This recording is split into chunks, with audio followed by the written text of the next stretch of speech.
Hindi class 10 CBSE और हमारी पुस्तिका है क्षितिज। और इसमें हम लोग अपना आखिरी पाठ करेंगे। कविता है काव्य खंड का, हमारी चैप्टर नंबर 6 संगतकार।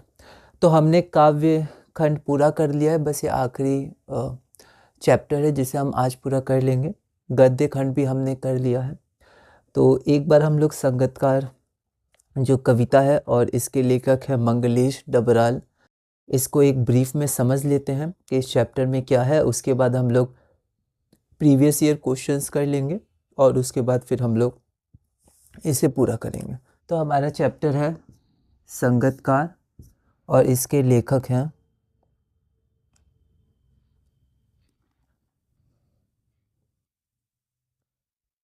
मंगलेश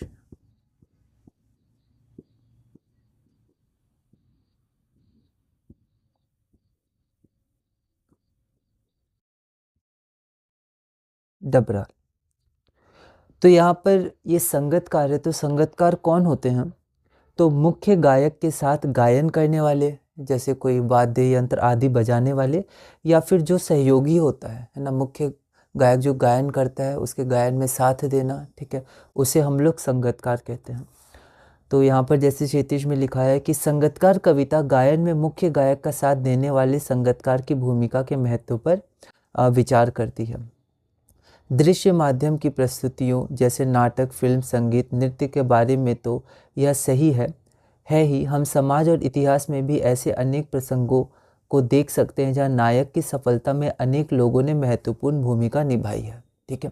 तो संगतकार किस तरह मुख्य गायक के सफलता में एक बहुत ही महत्वपूर्ण भूमिका निभाता है, तो वो इसमें दिखाया गया है। तो हम लोग शुरू करते हैं। तो अगर आपके पास क्षितिज है वो आप इसको ओपन कर सकते हैं, आपके पास नोट्स हैं, आप वो नोट्स लेकर बैठ सकते हैं। तो संगतकार, मुख्य गायक के चट्टान जैसे भारी स्वर का साथ देती वह आवाज़ सुंदर, कमज़ोर, कांपती हुई थी। तो कवि कहते हैं कि मुख्य गायक गायन कर रहा था, उसकी आवाज़ चट्टान जैसी थी, है ना, वो मुख्य गायक है, तो उसकी चट्टान जैसी भारी स्वर वाली आवाज़ थी। लेकिन उस आवाज़ उस आवाज़ जो मुख्य गायक की आवाज़ थी, उस आवाज़ का साथ एक और आवाज़ दे रही थी। लेकिन ये जो दूसरी आवाज़ थी वह आवाज़ सुंदर तो थी लेकिन कमज़ोर और कांपती हुई सी थी। वह मुख्य गायक का छोटा भाई है या उसका शिष्य। तो जो कवि है वो कल्पना कर रहे हैं या फिर अनुमान लगा रहे हैं, है ना। तो कवि अनुमान लगाते हैं कि वो जो संगतकार है, जो मुख्य गायक का साथ दे रहा है, वो संगतकार जिसकी आवाज़ सुंदर है लेकिन कमज़ोर और कांपती हुई सी है, तो वो ये अनुमान लगा रहे हैं कि वो मुख्य गायक का छोटा भाई है या फिर उसका कोई शिष्य है या फिर पैदल चलकर सीखने आने वाला दूर का कोई रिश्तेदार है। मुख्य गायक की गरज में वह अपनी गूंज मिलाता आया है प्राचीन काल से, है ना।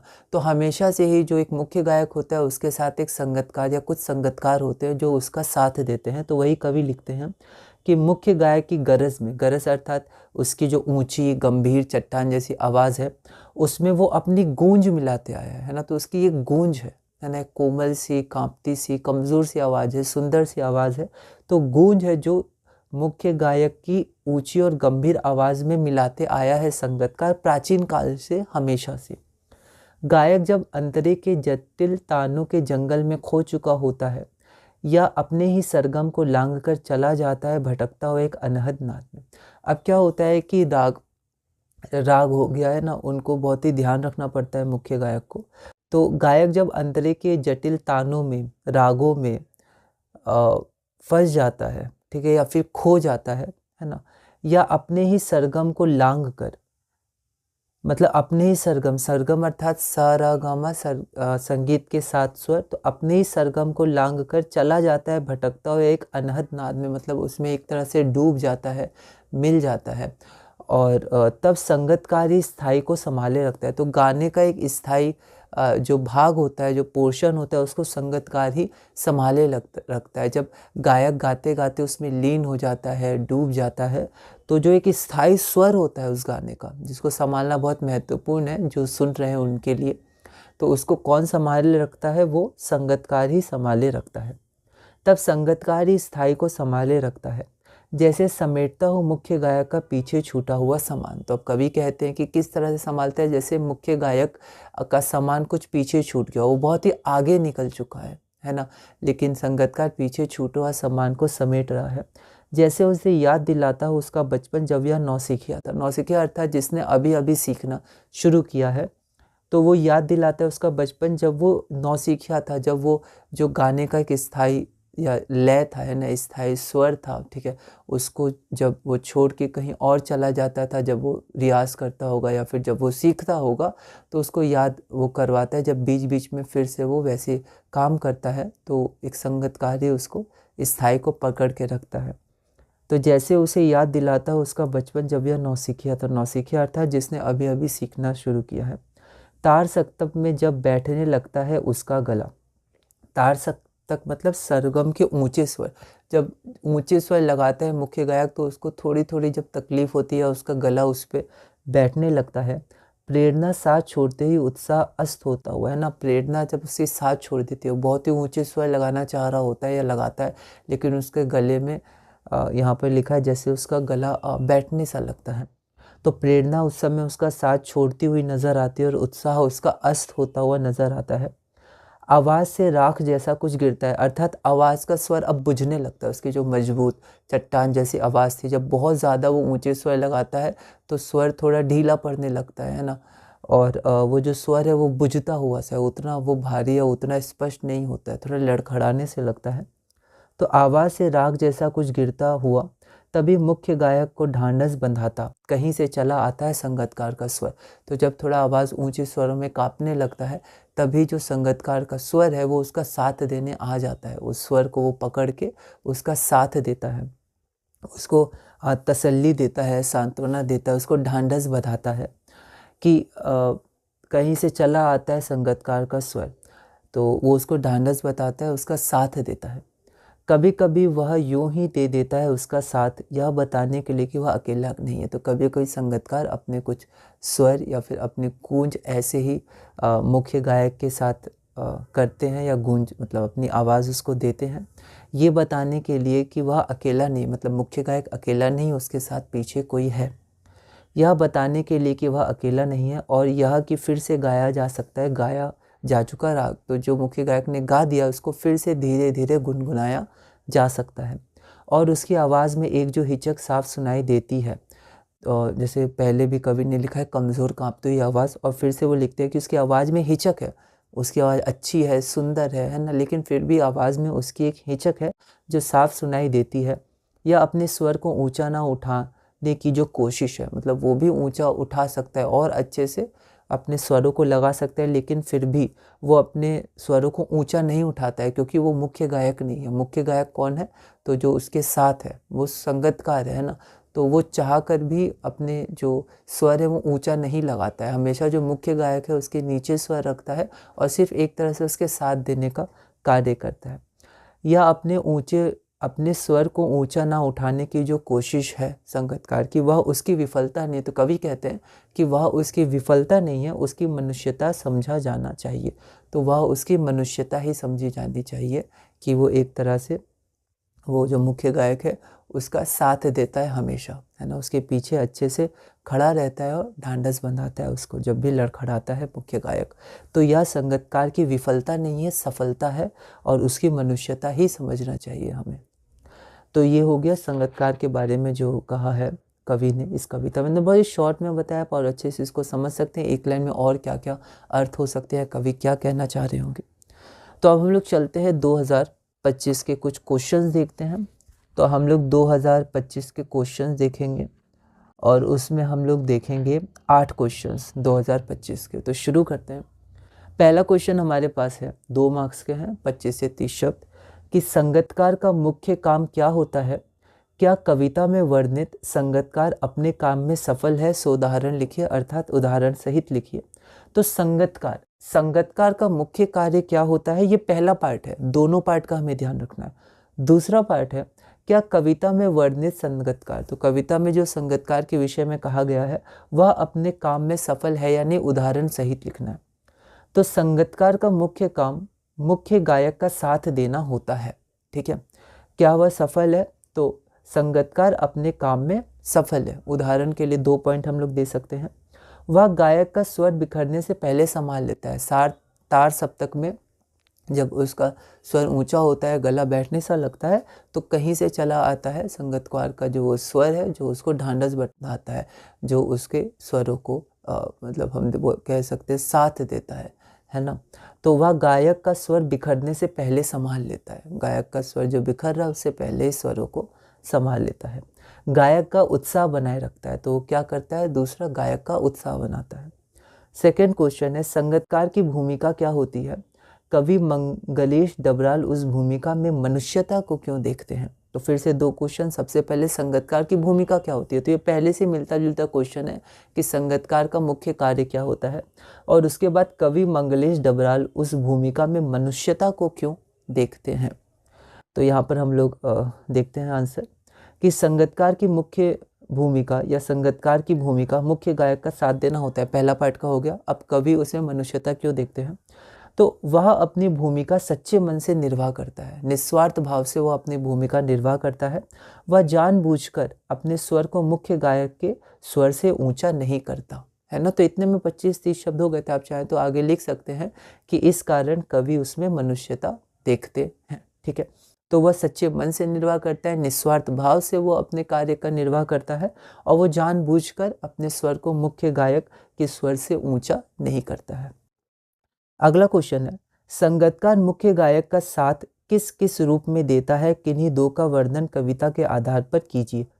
तो यहाँ पर मैंने डायरेक्ट अब पॉइंट वाइज लिखे। आप चाहें तो पहले एक लाइन लिख सकते हैं कि संगीतकार मुख्य गायक का साथ देता है, पर यहाँ पर मैंने डायरेक्ट पॉइंट वाइज से शुरू किया है। तो पहला पॉइंट, संगीतकार मुख्य गायक का उत्साह बनाए रखता है। तो आप पहले पॉइंट से इसमें से आप आंसर ले सकते हैं और अपनी तरह से थोड़ा विस्तार करके लिख सकते हैं। तो संगीतकार मुख्य गायक का उत्साह बनाए रखता है। वह उसे मतलब मुख्य गायक को वह उसे अकेलेपन का एहसास नहीं होने देता है। तो संगीतकार मुख्य गायक का उत्साह बनाए रखता है और वह उसे अकेलेपन का एहसास नहीं होने देता है। सेकंड है, संगीतकार गायक का स्वर बिखरने से पहले ही संभाल लेता है। बिल्कुल पहले जैसे ही है। अगला क्वेश्चन है, संगीतकार के 2 गुणों का उल्लेख करते हुए लिखिए कि इन्हीं 2 का चयन आपने क्यों किया है। तो संगीतकार के जो कई गुण होते हैं उनमें से 2 गुणों का हमें उल्लेख करना है और ये भी बताना है कि आपने इसी का चयन क्यों किया है। तो ऐसे क्वेश्चन सब आते हैं, थोड़ा हमें सोच कर लिखना है, अच्छे से समझना है कि उसमें संगीतकार के विषय में या कविता में जिसके विषय में कहा जा रहा है उसके विषय में ऐसा क्यों कहा गया है। लाइन्स के अर्थ भी पूछे जा सकते हैं, तो हमें ध्यान रखना है। संगीतकार के 2 गुणों का उल्लेख करते हुए लिखिए कि इन्हीं 2 का चयन आपने क्यों किया है। 2025 2 मार्क्स 25 से 30 शब्दों में हमें लिखना है। तो संगीतकार के कई गुण होते हैं, उनमें से 2 गुण, तो ऐसे मैंने लिख दिया है आंसर। पहला समर्पण और दूसरा निस्वार्थता। तो पहले वो समर्पण और दूसरा निस्वार्थता, निस्वार्थ भाव से वो करता है अपना कार्य। संगीतकार के ये गुण तो अब आपको प्रभावित क्यों करते हैं, या फिर हम कह सकते हैं आपने इन्हीं का क्यों चयन किया। तो संगीतकार की ये गुण हमें प्रभावित करते हैं एवं हमें एक बेहतर मनुष्य बनने की सीख देते हैं, है ना, कि हम भी समर्पित हो पाए एवं निस्वार्थ भाव से अपना कार्य कर पाए। तो संगीतकार की ये गुण हमें प्रभावित करते हैं एवं हमें एक बेहतर मनुष्य बनने की सीख देते हैं। मैंने मार्किंग स्कीम से ये सब आंसर्स लिखे, आप अपनी तरह से भी इन्हें मॉडिफाई कर सकते हैं। अगला क्वेश्चन है, संगीतकार कविता से उद्धृत पंक्ति, मतलब उद्धृत मतलब जो ली गई है, संगीतकार कविता ये पंक्ति ली गई है। कौन सी पंक्ति? तो वह आवाज़ सुंदर कांपती हुई थी। तो डायरेक्ट पंक्तियां ले ली जाती है, हमने पहले भी देखा है ना, बाकी के चैप्टर्स में जो प्रीवियस ईयर क्वेश्चंस आए थे। तो संगीतकार कविता से उद्धृत पंक्ति वह आवाज़ सुंदर कांपती हुई थी में कवि ने संगीतकार की आवाज़ सुंदर किंतु कांपती हुई से क्यों कहा है? सुंदर आवाज़ है लेकिन कांपती हुई क्यों है, ये हमें बताना है। तो उत्तर में संगीतकार की आवाज़ सुंदर किंतु कांपती हुई सी है क्योंकि संगीतकार अपनी आवाज़ को मुख्य गायक की आवाज़ पर हावी ना होने देने की कोशिश करते रहते हैं ना। तो जानबूझकर आप ऐसे शब्दों का प्रयोग कर सकते हैं जैसे पहले किया था। तो वो चाहता है कि वो उसकी आवाज़ हमेशा जो मुख्य गायक है उसकी आवाज़ से नीचे ही रहे, है ना। तो जानबूझकर ये कोशिश ही करता रहता है कि मेरी आवाज़ कहीं मुख्य गायक की आवाज़ से भी ऊंची ना हो जाए, इसलिए उसकी आवाज़ सुंदर तो है, अच्छी है, लेकिन वो मुख्य गायक की आवाज़ से हमेशा नीचे रखता है अपनी आवाज़ को। तो संगीतकार की आवाज़ सुंदर किंतु कांपती हुई सी है क्योंकि संगीतकार अपनी आवाज़ को मुख्य गायक की आवाज़ पर हावी ना होने देने की कोशिश करते रहता है ना, ताकि मेरी आवाज़ मुख्य गायक की जो आवाज़ है, क्योंकि वो मुख्य है ना, तो मेरी आवाज़ उसकी आवाज़ पर हावी ना हो जाए, तो उसकी कोशिश करता रहता है। अगला क्वेश्चन है, फिर से देखिए एक पंक्ति आई है कि और उसकी आवाज़ में जो एक हिचक साफ सुनाई देती है। ये पंक्ति आई है ना, ये पंक्ति है कविता में। इस पंक्ति में किसकी आवाज़ हिचक से भरी है, कारण सहित लिखे। तो देखिए यहाँ पर हमारे पास दो क्वेश्चन है। पहला क्या है कि इस पंक्ति में किसकी आवाज़ हिचक से भरी है, तो एक लाइन आपको वो लिखना है, संगीतकार की आवाज़, और कारण सहित लिखे। फिर हमें कारण भी लिखना है। कई बार क्या होता है कि हम एक ही को पढ़ के लिख देते हैं यार, एक या फिर एक ही को हम लोग इतना ज़्यादा शब्दों में लिखते हैं कि फिर आगे फिर हमें शब्द की कमी हो जाती है ना, नहीं तो बहुत ज़्यादा हो जाएगा। तो ध्यान से आपको देखना है, कभी कभी 3 पार्ट भी रहते हैं क्वेश्चन में, ठीक है। तो यहाँ 2 पार्ट है। तो संगीतकार की आवाज़ हिचक से भरी है ना आंसर। संगीतकार की आवाज़ हिचक से भरी है, क्योंकि से मैंने कारण भी लिख दिया है उसी लाइन में। तो संगीतकार की आवाज़ हिचक से भरी है क्योंकि संगीतकार अपनी आवाज़ को मुख्य गायक की आवाज़ पर हावी ना होने देने की कोशिश करते रहता है, बिल्कुल पहले जैसे क्वेश्चन से। तो 2026 में जो क्वेश्चन आएंगे, ऐसा नहीं कि बिल्कुल यही आ जाएंगे, अलग अलग पंक्ति हो सकती है, अलग अलग कॉन्सेप्ट के क्वेश्चन आ सकते हैं। पर यहाँ पर जो एक तरह से जो हमें लिखना है या जो हमारा मेन कॉन्सेप्ट रहेगा, मेन पॉइंट्स रहेंगे, यही रहेंगे, ठीक है। तो क्वेश्चन की लैंग्वेज बदल सकती है, लेकिन जो हमारे मेन कॉन्सेप्ट्स रहेंगे वो मेन कॉन्सेप्ट्स हमारे यही रहेंगे। अगला क्वेश्चन हमारे पास है क्वेश्चन नंबर 7। संगीतकार कविता के माध्यम से कवि ने किस सत्य का उजागर किया है। मतलब कवि क्या हमें कहना चाह रहे हैं, किस सत्य का उजागर उन्होंने किया है।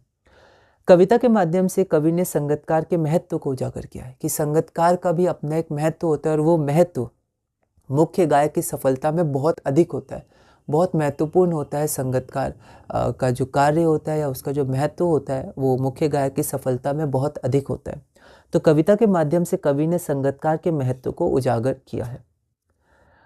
तो 2 पॉइंट में लिख सकते हैं। पहला पॉइंट, मुख्य गायक की सफलता में संगीतकार का महत्वपूर्ण योगदान है ना। तो आंसर मैं शुरू से पढ़ता हूँ। उत्तर, कविता के माध्यम से कवि ने संगीतकार के महत्व को उजागर किया है। पहला पॉइंट, मुख्य गायक की सफलता में संगीतकार का महत्वपूर्ण योगदान होता है। दूसरा पॉइंट, संगीतकार के परिश्रम के बाद भी सम्मान और पहचान सिर्फ मुख्य कलाकार को ही मिलती है ना।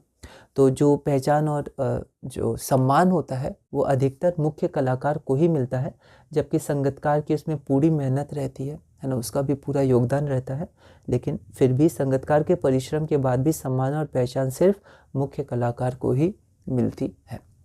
अगला क्वेश्चन हम लोग देखते हैं। अगला क्वेश्चन हमारे पास क्वेश्चन नंबर 8 है। अब क्वेश्चन नंबर 8 में क्या है कि कविता दी हुई है, ठीक है।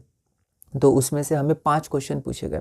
तो कविता शुरू हुई है, मुख्य गायक के चट्टान जैसे भारी स्वर का साथ देती वह आवाज़ सुंदर कमज़ोर कांपती हुई थी।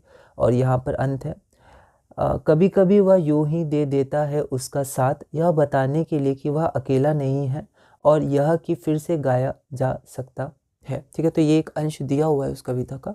अब 5 क्वेश्चन पूछे गए हैं, 5 मार्क्स के। 2025 का क्वेश्चन है पहला, संगीतकार कौन हो सकता है। यहाँ पर 4 हमारे पास है, 1 2, ये ऑप्शन नहीं है ना, ये पॉइंट्स दिए हुए हैं, फिर ऑप्शन आएंगे। क्वेश्चन है संगीतकार कौन हो सकता है। तो पहला, मुख्य गायक का पुत्र।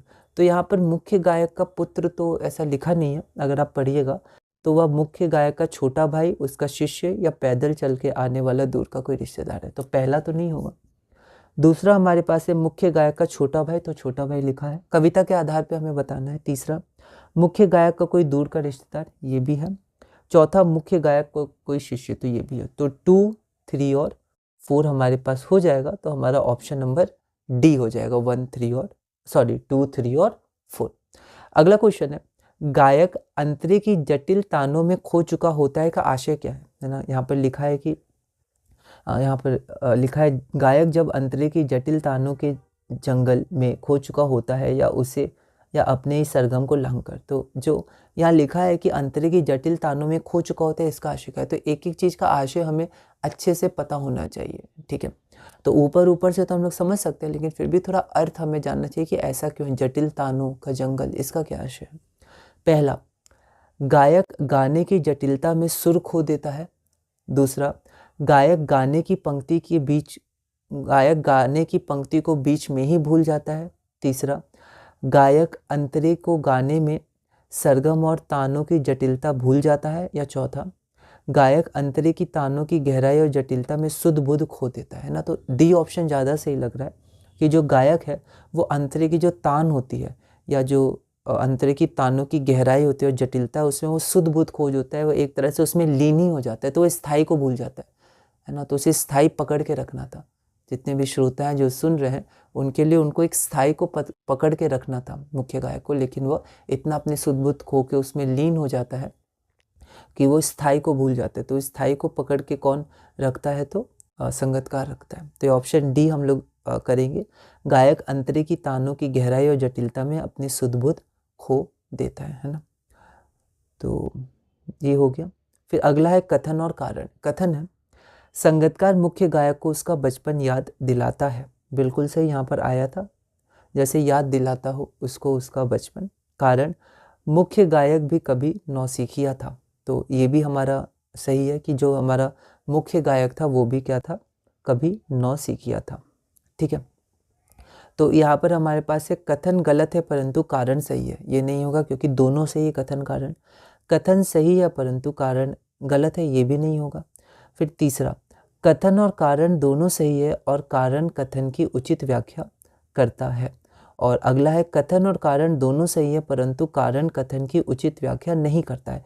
तो यहाँ पर हम लोग डी के साथ जाएंगे, क्योंकि संगीतकार मुख्य गायक को उसका बचपन याद तो दिलाता है और मुख्य गायक भी कभी नौसिखिया था। ये दोनों सही है, पर ये दोनों कनेक्ट नहीं हो रहे हैं कि मतलब कारण कथन को सही तरह से व्याख्या नहीं कर पा रहा है। ठीक है। तो यहाँ पर हम लोग कथन भी सही है, कारण भी सही है, परंतु कारण कथन की उचित व्याख्या नहीं है। तो एक बार इस क्वेश्चन को आप भी देख लीजिएगा, है ना। ए और बी तो नहीं होंगे क्योंकि इसमें एक को गलत बताया जा रहा है। कथन भी सही है, संगीतकार मुख्य गायक को उसका बचपन याद दिलाता है, और कारण है मुख्य गायक भी कभी नौसिखिया था। ठीक है। पर क्यों याद दिलाता है तो वो कारण नहीं बताता है, कारण अलग बता रहा है कि जो मुख्य गायक है वो भी नौसिखिया था, ये भी सही है। और कथन बोल रहा है कि संगीतकार मुख्य गायक को उसका बचपन याद दिलाता है, ये भी सही है। पर दोनों कनेक्ट नहीं कर रहे हैं, तो ऑप्शन नंबर डी हो जाएगा। कथन और कारण दोनों सही हैं परंतु कारण कथन की उचित व्याख्या नहीं है। अगला क्वेश्चन है, मुख्य गायक के प्रतिभावान होने के बावजूद संगीतकार का होना क्यों आवश्यक है? मतलब जो मुख्य गायक है वो मुख्य है ना, तो वो प्रतिभावान है ना, इसलिए वो मुख्य गायक है, लेकिन उसके बावजूद संगीतकार का होना क्यों आवश्यक है? पहला ऑप्शन, स्थायी और आनुषंगिक मुश्किलों को संभालने के लिए। दूसरा, उसके बचपन को याद दिलाने के लिए, तो ये तो नहीं होगा। ऑप्शन सी, सुरों और सरगम की सीख लेने के लिए, ये भी नहीं होगा। ऑप्शन डी, पीछे छूटने वाले सामान को समेटने के लिए, ये भी नहीं है ना। वो कवि कह रहे हैं कि ऐसा हो रहा है ना, जो वो स्थायी स्वर संभाल रहा है तो वो ऐसा बता रहा है जैसे बचपन में जब वो नौसिखिया था, ऐसे करके वो कविता में आगे बढ़ रहे हैं। लेकिन संगीतकार का होना क्यों आवश्यक है? तो उसके लिए बी ऑप्शन जो है उसके बचपन को याद दिलाने के लिए, तो ये भी गलत है। ऑप्शन डी, पीछे छूटने वाले सामान को समेटने के लिए, ये भी गलत है। ऑप्शन सी, सुरों और सरगम की सीख लेने के लिए, ये भी गलत है क्योंकि जो संगीतकार है उसको भी ये सब बातें पता है। तो पहला, स्थायी और आनुषंगिक मुश्किलें। ठीक है। तो जो स्थायी मुश्किलें होती हैं, जो आनुषंगिक मुश्किलें होती हैं, उनको संभालने के लिए, जैसे कभी कभी वो इतना लीन हो जाता है, खो जाता है ना, तानों में, जटिलता में, उन सब में ही वो रहता है, तो स्थायी को संभालता है संगीतकार। फिर तार सप्तक में जब बैठने लगता है उसका गला, तो वहाँ पर वो अपने आवाज़ से उसका साथ देता है ना, उसका साथ निभाता है। तो ए ऑप्शन हो जाएगा, स्थायी और आनुषंगिक मुश्किलों को संभालने के लिए। और पांचवा क्वेश्चन हमारे पास है, पद्यांश में वर्णित पंक्तियों के आधार पर मुख्य गायक के बारे में कौन सा कथन असत्य है? तो मुख्य गायक के बारे में कौन सा कथन है वो असत्य, असत्य ध्यान रखिएगा, है ना। कई बार हम लोग सत्य समझ लेते हैं, पर इसलिए असत्य ध्यान रखिएगा, असत्य लिखा हुआ है।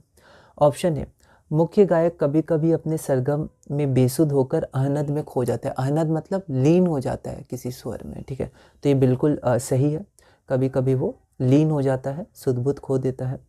मुख्य गायक कभी कभी अपनी सरगम में बेसुध होकर अनहद में खो जाता है। ऑप्शन बी, उच्च सुरों में उसका गला थकने लगता है और उसकी आवाज़ बुझने लगती है। हाँ, ये भी आया है, जैसे आप यहाँ देखिए कि तार सप्तक में जब बैठने लगता है उसका गला, तार सप्तक मतलब होता है ऊंचे स्वर, है ना, ऊंचे स्वर में तार सप्तक में जब बैठने लगता है उसका गला, प्रेरणा साथ छोड़ती है उत्साह अस्त होता हुआ। तो उच्च सुरों में उसका गला थकने लगता है और आवाज़ बुझने भी लगती है।